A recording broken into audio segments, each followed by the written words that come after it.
Wona wasinzira okubeera ng'otulaba nkwaniriza olunaku olwaleero nkubuuzaako nti wasiibye otya afunye okusomozebwa nkusaasidde ofiiridde olwaza n'okusomozebwa okulala asobodde okutuuka ku buwanguzi gwe nkuyozaayoza nyina Honorable Nakuya Aida omubaka addako wa Kampala y'e Masekati muna DF Democratic Front akabonero ke kali muti tubona kwogera naye ebigambo olunaku olwaleero agenda kubuuzaako tutandike programu yaffe Honorable Nakuya buuza abantu bane abatulaba era batugoberera tusanyuka nnyo buli we twogera nga tumanyi nti wali abatugoberera wali abalabi omuti eyo bannange assalamu alaikum warahmatullahi wabarakatuhu mukama mulungi ekiseera kyonna ddamu ekiseera kyonna era mukama mulungi era zembeera ze waga mukama mulungi era zembeera ze waawo ate weewaawo olina ogiwereekerezaako n'engalo nti weewaawo kasita otaddeko engalo so njagala okubalamusabira mu ebyo bisinga amaanyi ate njagala n'okukungubaga wamu nabo bonna abakungubaze because manyi nti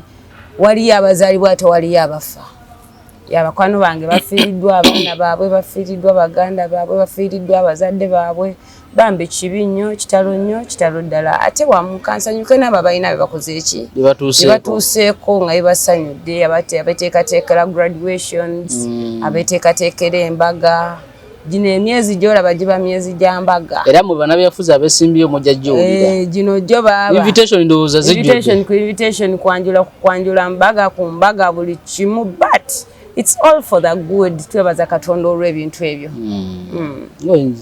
oli smart yona lebo ate munange kitundutundu kunze so bitambula bitya obulamu buli butya campaign zitambula zitya mu Kampala Central embeera eri etya wow biri bitya bitambula bitya campaign ziri zitya mu Kampala Central embeera eri etya ebibuuzo bingi omulundi gumu but all I can say is Katonda abadde mulungi ku side yaffe nti atujja mu kitiibwa ng'atuzza mu kitiibwa nasomerako wano abantu ekyawandiikibwa mu Samwiri ekyokubiri essula ya 3 olunyiriri ddala olusooka lugamba nti awo ne wabaawo olutalo ne lunyiikira mu makkati g'ennyumba ya Sawulo n'ennyumba ya Dawudi olutalo lwe lwanyikiitira Bayibuli n'egamba nti naye nga lukyagenda mu maaso ennyumba ya Sawulo n'egenda nga yeeyongera okunafuwa naye ennyumba ya Dawudi n'ebeera nga yeeyongera ki maanyi ennyumba ya Sawulo ekiikirira ennyumba ezo abantu abo abeegulumiza abalaba nti babitiibwa byonna babiyina ebikozesebwa babiyina byonna so tewali asobola bawangula naye ate Dawudi akiikirira oyo anyoomebwa nga Nakuya bwe yajja nga anyoomebwa nkiwa nti nawe Mathias wali tokiwa nti Nakuya asobola okuteekawo level gy'ataddewo olwaliro mu kalulu ka Kampala Central naye kasana kuwuliriza wanudde nga tusisinkanye awo namanya Nakuya ayina ensonga content weeri wali obumagezi mwegali mutini naye nga obwongo mwebule mwe bali kunzikiririza nakukiririzaamu amina so olwaleero ennyumba ya Nakuya buli lukyeguma kati twamaze okonsolidatinga tiimu zaffe kati tunoonya mu tiimu z'aba opponents baffe baani betujjayo abasobola okwongera ku tiimu zaffe and we are successfully doing that. We don't mind which party you are belonging to fe tuli mu lutalo lwa kununula Kampala Central so kati mutandise osikasikayo abali mu nkambi endala ate abantu batumanye ekisooka abantu bamanyi Nakuya nti osanga omuntu ng'ali mu nkambi era nga kimu kyagamba Nakuya tannantuukirira we are reaching out to them and they are coming and joining us era nkubiriza bonna abakyali eyo bambi mujje mumanye enkambi entuufu ey'okukola ki ey'okubeeramu enkambi webatagenda kukuba nkokola enkambi ng'omubaka omutuukako enkambi ng'omubaka muteeso enkambi ng'omubaka mugezi enkambi ng'omubaka siwakuwolereza nnyo kubanga nze mu constituency bw'ogendayo kisibu nnyo okugamba Nakuya Aida n'otandika okugamba bambi nedda ogw'omwala si ye yagutunda kale bannaye Nakuya mumuwaayiriza abo abaana b'egeto si ye bagana okugenda mu bikonde mu mpaka zaabyo kale Nakuya mumuwaayiriza si ye yatunda kaadi buli gw'ogamba nti Nakuya ali mu race era tukusaba kalulu ka Nakuya kugamba kimu Nakuya mumanyi naye njagala akanneesabire and we are reaching out to people makubira amasimu nenkabasaba era bambi na wano wetuli mwenamba saba akalulu naddala mmwe buli muntu ng'omanyi waweereza Nakuya yakuweerezaako mu kisanja kye yali youth councillor bambi jangu tuwongerezeko ebyo twakola njagala okutegeeza nti ground buli lukya eyongera kuba ku bulungi ku luyi lwaffe. Buli lukya eyongera kunywera. Challenge erimu nti gyova gye baagala odde tebaagala omale ennaku 3 nga tokoze eki. Nga tozeeyo naye njagala okukakasa abantu bange ab'ekamwokya, abantu bange ab'omu Kisenyi, abantu bange ab'omu industrial area tibanayo emiruka giri 2 gyonna tulina ogitabaala tuleete win. So as we leave that place tubalekayo mmwe mubeere bakalabalaba ate mufuuke ennaku ya Aida. Ate njagala okubebaza era abakozi omulibo. Bw'okimanyi nti abantu bakeera ku makya nga bagenda kunoonya kalulu ka nnakuya. Just nakeera ku makya ng'akedde ku makya kasita amala okukola byakola ng'agamba akalulu ka nnakuya. Kitegeeza abakwagala ku noonya n'ekyeŋŋenda obbawa sikikola ki sikiraba. Naye nga kyembasuubiza kimu obukulembeze obutaliiko kyekubira, obukulembeze obw'amazima n'obwenkanya, ate n'okubasakira mu nsonda yonna ze tusobola okukola ki okubasakira, kubanga tetwagala bwagazi kubeera na bitiibwa naye twagala okukyusa obulamu bw'abantu betuwangaala nabo. Ekyo kikulooza nakuya ye tetubuuza asula wa abasinga ndoza bamanyi gy'asula. Kuba luba bamu okusanga atamanyi gy'ensula. Mulimu abamu nga alonze tebamanyi gye basula. Bangi nnyo ate bamu bewaddeko n'obujulizi. Waliwo yagamba nze nnondera Bukoto East. Bukoto East etaba Bukoto East ki eno ye Masaka? Eno yawa wa Honorable Medad Segona ye Bukoto ki? Busiro East. Busiro East nze nnondera Busiro East era nnonda Medad Segona. Oyo mubaka wange naye nga naye candidate mu Kampala Central. Ndowooza tekimuggyako ekyo. Era kye tekimuggyako naye kitegeeza kati ye waba teyeeronda ani anaamulonda. Kubanga akalulu katandika nakako. Katandika nakako ne kwegattako obululu obuki obulala. So Aida wawamu wasula abantu bamanyiwo amaka ge baga nti gega amaka ga Honorable. Akuliddewo abaddewo also. Kitegeeza okulidde mu kibuga from ng'okyali muto? Era mbadde mu kibuga all through.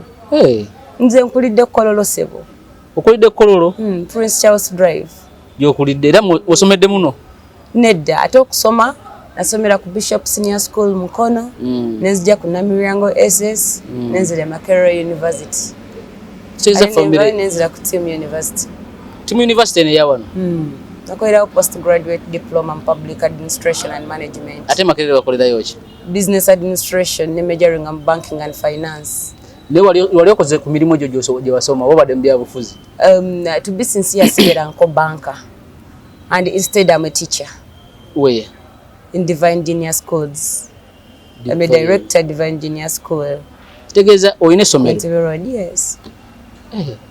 Mune oli bwakulaba first time naddala bana batawa abantu matu akunyomerawo olwa size. Kali njogera ne director awedde emirimu. Yes. Obadde mu kibuga okulidde Kololo osomedde muno naye n'amasomero no gogendako nga gattabu. Kitegeeza family eyimiridde ya bannakuya. Nebaza Katonda nti situyimiridde nnyo naye ate batata baffe bawa basaayo nnyo omwoyo okulaba nga tulina kye tufuuka. Yes, abazadde baffe basaayo omwoyo, baganda bange bateekayo nnyo omwoyo.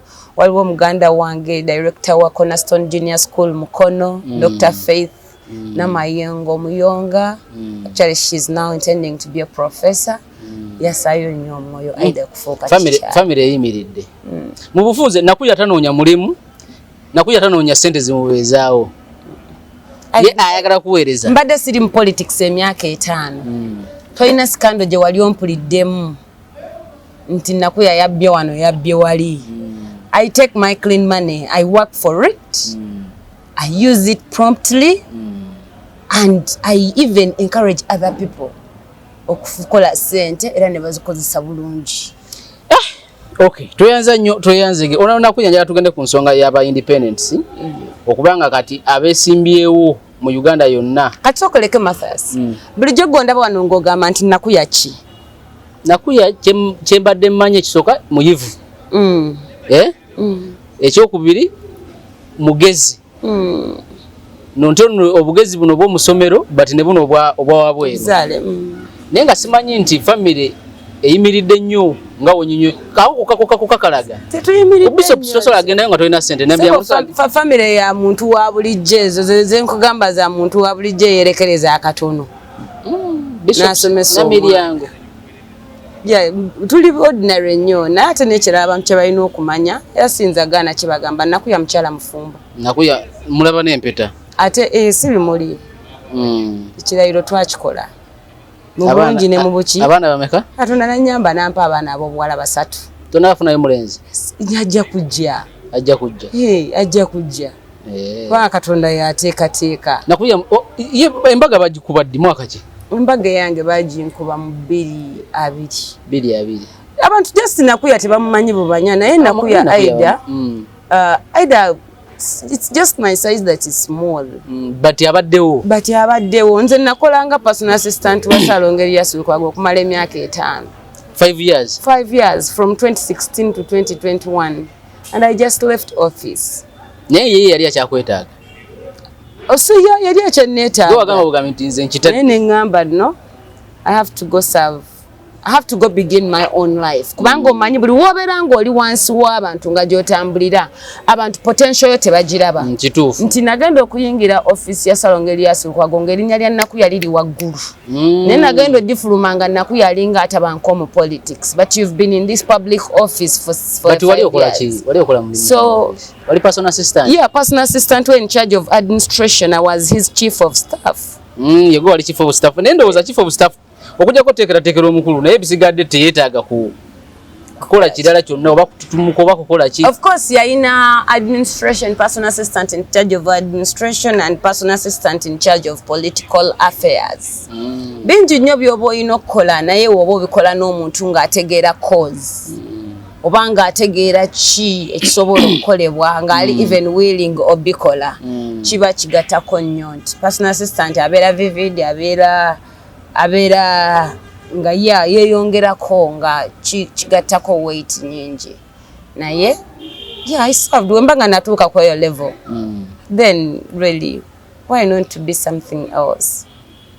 Osobola kati bannakampala omupiira guli mu ngalo zaabwe bannakampala Central okuwa akalulu okugenda mu lukiiko ng'abantu bawadde mu Kampala Central bonna abavuddeyo balina ebituli. So baba kubanga waliwo ow'omuzinzi tewali. Singa waliwo ow'omuzinzi sandize. Kitegeeza nsereka abakomawo mu kifo ekyo. Era abakomawo Haji sandize.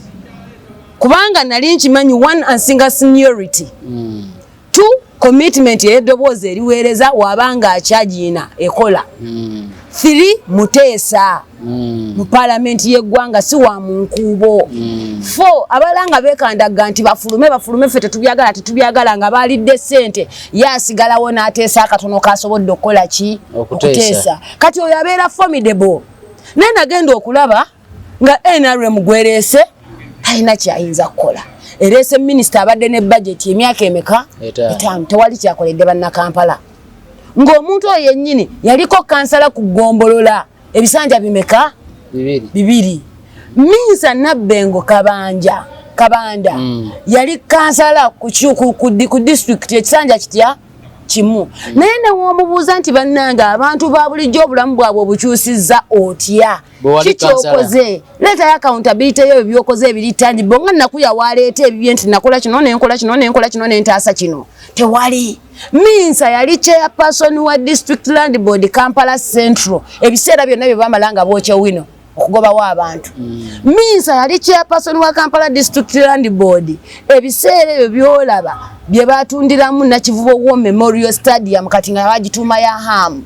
Kati oyo omuntu eyakwata ekintu ekyeggwanga a national property and you give it to a person to become a personal property oba oyina ekikyamu oba togwana kulembera okumuwa akalulu oba togwana kalulu omuntu yenna atateeseza abantu ba bulijjo. Minsa yagamba abatembeeyi mbawadde paka nga 1 November nga muvudde ku nguudo bagendewa nga obudde obwo nga minister wano recently 1st November of this November gye tulimu ekyabataasa mataba kusalako nabanga tewali we bayinza kubagobera. So olwaleero oyo omuntu nze nalabanga Aida Nakuya nga tasobola kubeera MP wa Kampala nga wendi kwe kujja netukwata national unity platform ekuta omusajja from nowhere atalina history mu Kampala mu kulembeze bwa kibuga Kampala tamanyi na Kampala neomugamba nti owaaye ntwalako ku social center tajja kutwalayo neomugamba nti owaaye Mmengo ine ebyalo bimeka tajja bikugamba womugamba mpaye ekyalo kimu mu Kololo takimanyi. Kati omuntu nga tamanyi ne wakiikirira tasobola kukola kubeera good representative tasobola. ekutte omusajja akutte ekibiina emyaka 5 nga Secretary General naye nga mu myaka 5 tasobodde na kumaintaininga ba MPs 50 kubanga bamuwa ba MPs 57 banna Uganda ukitegedde mukuzaayo wano yazizaayo ba MPs nga 30 yadropinze ba MPs 20 kati yolwedde abeera mufu ba incumbent 20 oyo abeera mufu tasobola kumaintaininga bakulembeze so chechaku era wetubanga tuli mu genuinely change oyo oba tosobola mwesigisa kalulu oba tasobodde kumaintaininga kibiina ekyo kubanga buli muntu alina obuvuwo n'obugdo buli muntu alina weaknesses naye ng'omukulembeze how can you mentor that person better instead of rebuking them no but rebuilding if you cannot rebuild the people to become the leaders you want them to be you're not a leader leaders create leaders they do not create followers fete chite china kye kitugasa kulaba ngo ina abagoberezi bangi naye nga tolina bakulembeze so ina bana bakulembeze omusajja akutte abantu abataasa bakadi nazibawa ngoyite yagisaba akutte yasaba kadi ye Makindye eyo Kampala umani empya mutadde Makindye kati oyo abayasaba akutte ba kansala yasaba ya civic center mutadde Mengo yabayasaba ate yasaba ya civic center namuteke na kasero formula oyo abakola biki that kind of disorganization kati agikoze kwa yo party level kati girete ku national level abe katemba n'abaawo omuntu atasobola ku accountingira na sente kibiina kyezifuna accountability omuntu amanagingira president gundi transition mu opposition nganze ndekera state agent nedda kanfaafagane ne Kampala Central kubanga njitegeera nakuja onacho kati ensonga ezo nze zitusika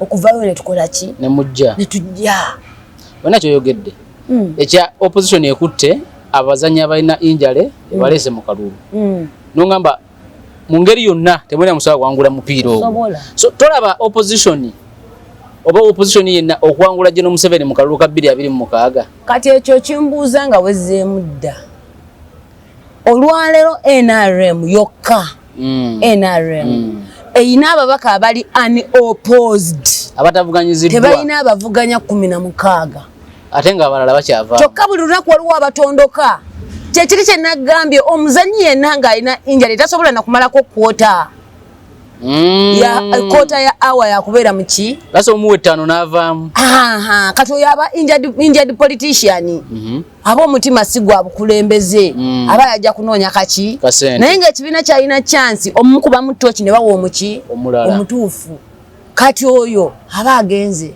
meaning webasobodde omugula olwedde bamuggyemu dda mwezo constituencies 16 president wo gwe gwoyagala oba nange gwenjagala abatalina agenda mu kuyegera eyo mwezo constituency gye mutalina candidate abatalina agenda mu nyaza kalulu abatalina agenda kakuuma abatalina agenda ka consolidatinga meaning abatalina agenda kola delivery ya win olwero twagenda okunominatinga ba members ba parliament ngesemba bule district wano mu central region chairperson wayo LC5 ne ba councillors 12 tebalina abavuganya bali an opposite wano mu central kati namugaba akola kiwali kati awaba ebyo nabyebuuze ebyo nabyo olina okwebuuza wetubanga tugamba nti Museveni tugenda mukuba akalulu ng'alina ba candidates ku LC5 ku councillor level grassroots politics and grassroots democracy temuyina yabogerera mbate musobola kamukuba so amanyi olingamba nti amanyi ga presidential candidate gonna gali mu gwataddewo ku bubaka bwa parliament ku bwa kansala ku bwa meya kuki if you nze ndinaku yakabonero kange muti wa DF na yenze I have to identify councillors at LC3 level that I relate with. Why? Because I need to promote grassroots democracy. If you ignore the grassroots democracy, then you have no roots.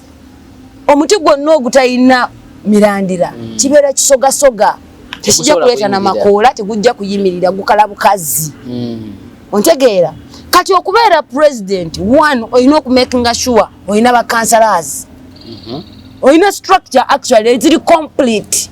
Nga buli kuchalo oyina ya abantu bo. Nga bwe bululu bwo botandikirako. Ojo choosing mwezo structures obukulembeze buli kansala LC3 nga wali full. LC5 nga wali full. Bojango competing akuba member parliament zonna constituencies bitano 10 na meka ziteke mwa abantu n'aba amaje teka yababo. Kati tuli ku level nga wetaga wa president. Level nga wetaga wa president. Never gamba elderly, people with elderly. Tewali yoto wala biyo mukade wa nupu gwa wade baka skobu kasusi. Tasobola chikira baba nupu mparliament. Muteke yo. So that you make your opponent too busy fighting their own battles. Naye wababeranga bano ku parliamentary level bali free.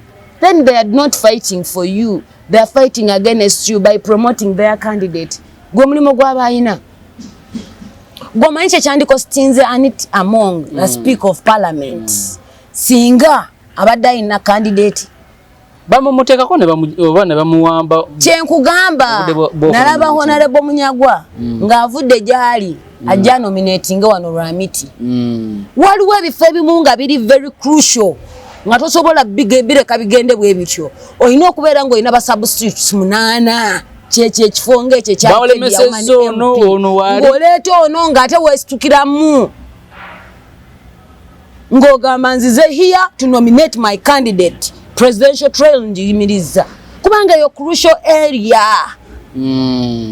ne kati sebo omusikazi agenda ali abutala talina pressure yonna alinze meyi kulayira kati oyo aba agenda kukuba Kalune Eastern Region okijjemu enjawo negwe bamuteeka kate yali wa family chiza ebyo byonna kyenkugambye okwata abantu abayina injury fe aba opposition betuwadde kadi kati by all means olwaleero njagala nkuwa ekyokulabirako ebyokusoma bya Walukagga bitankanibwa kyo kimanyi weba bitankanibwa olwalo ne bakola resolution ne basalawo nga electoral commission nti talina biwandiiko omanyi nti ONRM abeera agenza n'opposite singa tewaba wa independent yajja mulala mwebali kati anti advantage eriwo nti bamanya nti ono omuzannya ina injury tajja kumalako paka basolobanga bakimanya from the start ne bakontinuinga n'omuwa tikiti kubanga n'ekibiina kya National Unity Platform ekimu ku bintu byekiyita certified copies ba certifying eza Walukagga kati already awola biranga Sseggona yalaba n'agamba oyo omuzannyi gwe muleesa ina injury kanzijenga independent so Sseggona we yasolo but Abannayuganda kiki kye balina okulaba Abannayuganda it's high time tujje politics ku level je tumulabirako ya politicking tumuze ku level ya leadership. Any leader wa jajoli abayina message jakuwa muwulirize message z'abakulembeze abajaje muli bwolabanga message tegattako please mugambo ojja kujja olulala soko ogende weteeketeke abasinga bayitaga sente abasitaga sente batya ndi munabya bufuzi tebakwagala ko message bakwagala oyina muki awo tugenda tuvaawo kyoze nacho tugenda tuvaawo nze nzijukira akalulu akawedde mu Kampala Central waliwo mukwano gwange Labson yakateeka mu sente empya n'enkadde Labson kijambo yes kijambo yateeka mu sente yakateeka mu sente neera batuuka okulonda ne bakatabu waabwe so kati ebyobufuzi si sente ngolowooza nze olwaliro nsinga minisita wa Kampala sente naye omanyi abantu abafladinga ku ofisi yange buli lunaku ntuntuuka butuusi ne mbagamba bambi mbegayiridde munzikirize nzirukako ku show bambi ne bakozeseza dda appointment let me get back mukkirize ng'obeegayira bwegayirizi lwaki essuubi lyozza mu bantu message gy'oba bo balaba ng'osobola obbakiikirira bw'oyogera nabo toyogeza birimi olimiro lwa simba kati abantu bwe baatuuse kati wabakulimba sente abantu sente zokka zezikola akalulu personality y'omuntu ekola akalulu ensonga z'omuntu engeri gyazisekamu zikola akalulu ne touch gy'oba n'abantu ekola ki ekola akalulu so kati mu conclusion eno kino kyenkubuziza opposition ndaba esika abantu kitufu Kawempe nalabe Kyagulanyi kitufu nga ina abantu waliwo namulaba ina abantu mukono opposition tesobola kuwangula kalulu 226 ku level ya president nkusomedde this country is not only central region and this country abantu bonna batambula nabo babajja baliwo okuvayo okwesimbawo okulaba nti constituencies 2 plus teziri mu candidate when UP anti banzo kubanga bo bawano sibeeri anti sibeeri nali bakulaga nti abadde naye baliwa kati already Museveni atuli maso by 41%. Ebyala 41% tewali candidate wo opposition mu 41 positions ezo. 41% of 100, that's a big number. Bokwate namba y'abalonzi yonna ngenda kola statistics nzije nkunyonyole. 41% of parliament, that's 200 something. Kati abo nato bayina abaliyo BNRM. Tuli kukali aka president oli najja nalonda kulonda president. Anje nkugamba nti wota ina MP tobalayo wini. Kyagulanyi nga wangule busoga mu kalulu akawedde nga yafunayo manje eri yekka. Yayina basalirwa tom downplaying. Don't downplay the role of basalirwa mu kalulu akawedde. Omanyi abantu beerabira nnyo. Yayina basalirwa. Yayina general Bijirwe Kamuli. Don't tom downplaying Bijirwa bye yali akoze. Bijirwa yali azimbye ground ye Kamulinga eri very solid. To downplaying his role. Mbadde mbalakali akabox oli najja nasula alonda Kyagulanyi. Ani amusikiriza okulonda? Sigwe president amusikiriza ye mubaka wa parliament. Does the opposition have the capacity to turn those numbers of people into votes? Wajined. Etia. Kubagamba bugambi mugende muronde kimale. There is a big chunk of people who do not vote. So crowd yeno te reflecting ira mu box. Te reflecting ira mu box. Yeah, abo bonna abajja abakugoberera musonga abasinga bavubuka, are they real voters? Why not? Kisoboka nga tebali, nga tebewandiisa. Becoming a voter is a process.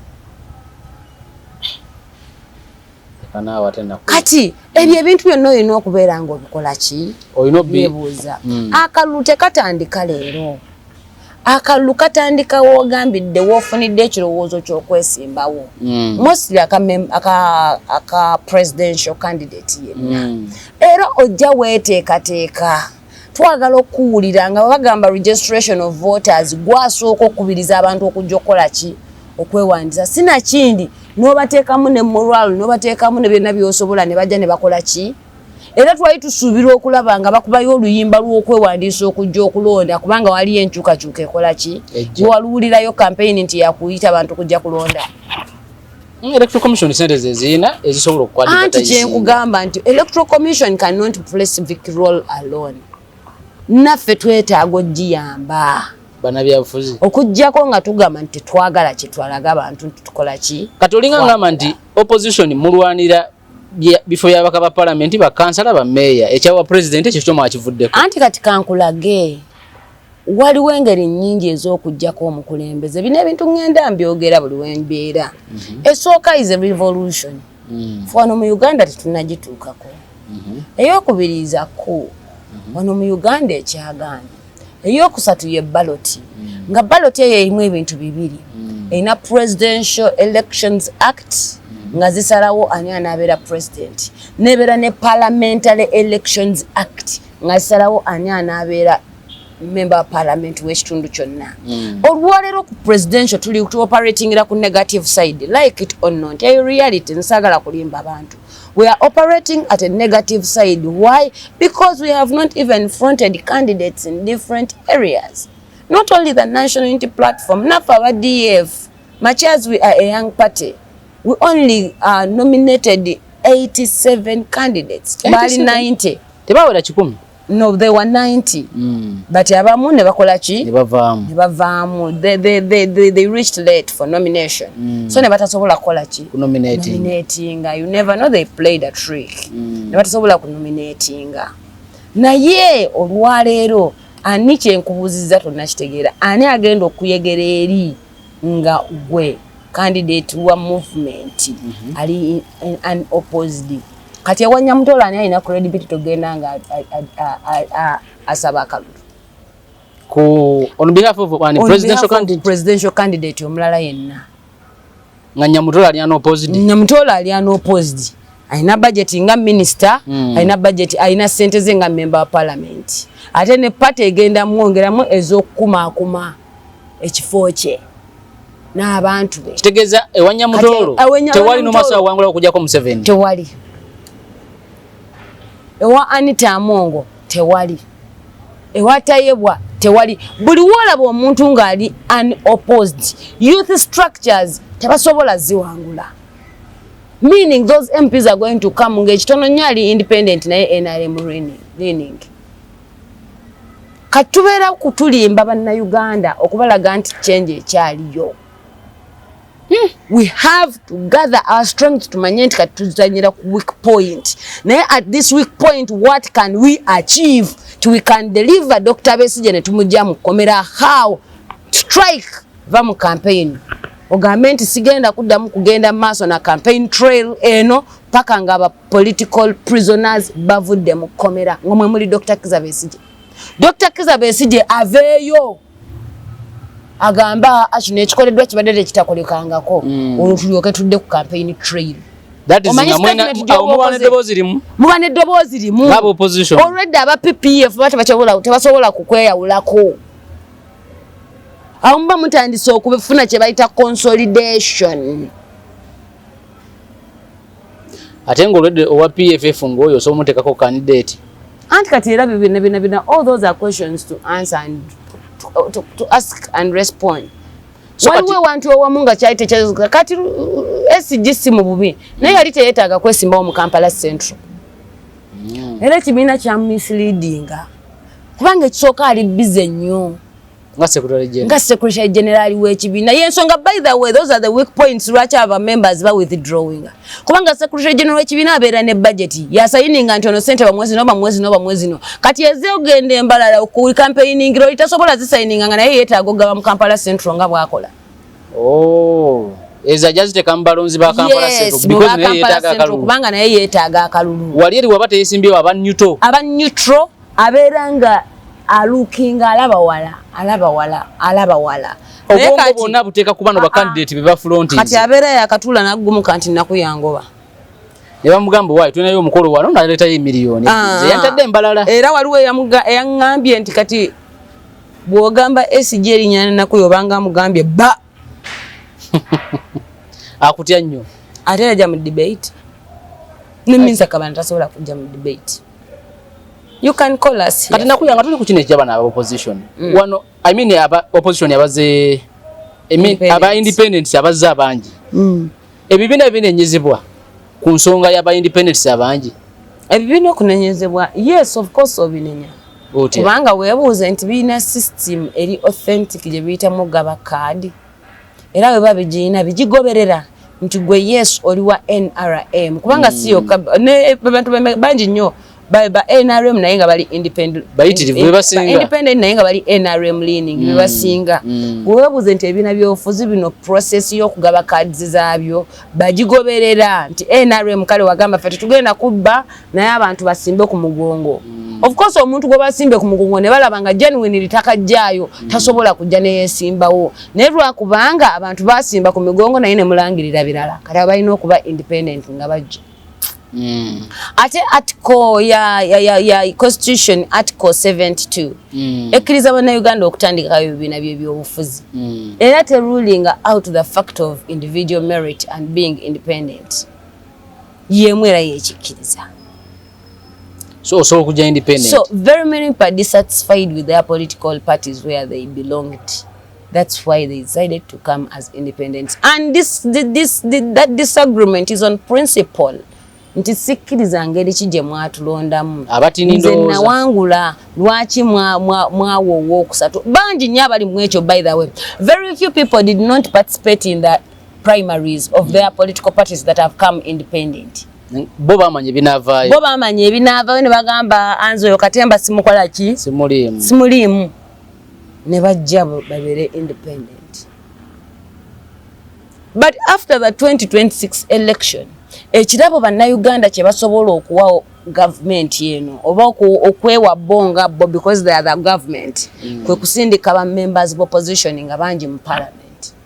Museveni atuuka okutuula ng'ali ku opposition side. Unfortunately, it's still also not possible.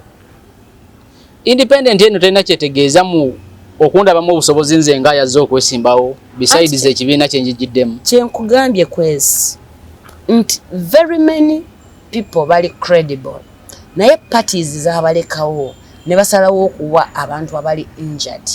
That is prompting them to come as independents kubanga balaba wano basobola ebintu byonna okubikola okusinga ate bano bebawadde ki bebawadde kaadi ate nga kikosezza nnyo multi-party system. But however it is good because some parties are losing track.